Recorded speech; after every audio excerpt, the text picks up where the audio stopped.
किसी इंसान के अंदर से सालों से भरी नफरत को खत्म करने के लिए पल भर का समय ही काफी है। आप किसी की सोच को किसी एक बात से ही बदल सकते हैं। ऐसा ही कुछ हुआ है अमेरिका में। एक अमीरी शख्स जो कभी इस्लाम के नाम से चिढ़ता था, जो कभी मस्जिद में बम ब्लास्ट करके सैकड़ों लोगों को मारने की प्लानिंग करता रहता था, लेकिन अचानक ऐसा क्या हुआ कि वो शख्स मुसलमानों को लेकर अपनी सोच बदल देता है और साथ साथ इस्लाम कबूल करके खुद मुसलमान बन जाता है। ये कहानी है अमेरिका के रिचर्ड मैकेनी की, जो कुछ वक्त से एक डॉक्यूमेंट्री की वजह से काफ़ी सुर्खियों में है। 25 सालों तक यूएस मरीन फोर्स में सेवा देने के दौरान रिचर्ड मैकेनी कई खाड़ी देशों का दौरा करते हैं, जहां मैकेनी को मुसलमानों का घातक रूप देखने को मिलता है।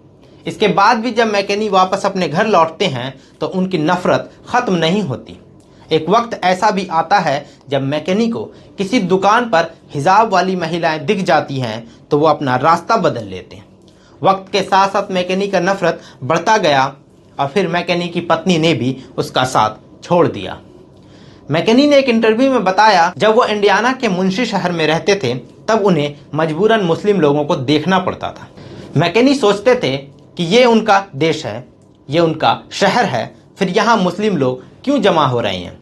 बस यही सोच ने मैकेनी को ये सोचने पर मजबूर कर दिया कि अब मुसलमानों को सबक सिखाना ही पड़ेगा।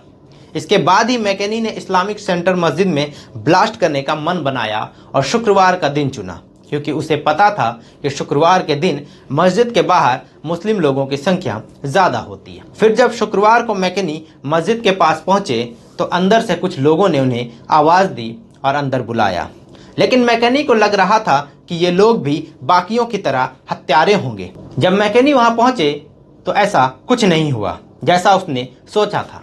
मैकेनी को एक मेहमान की तरह ट्रीट किया गया और काफ़ी खातिरदारी भी की गई, जिसके बाद मैकेनी की सोच में काफ़ी बदलाव आ गया। वो लोग काफ़ी खुश थे, काफ़ी खुशमिजाज थे।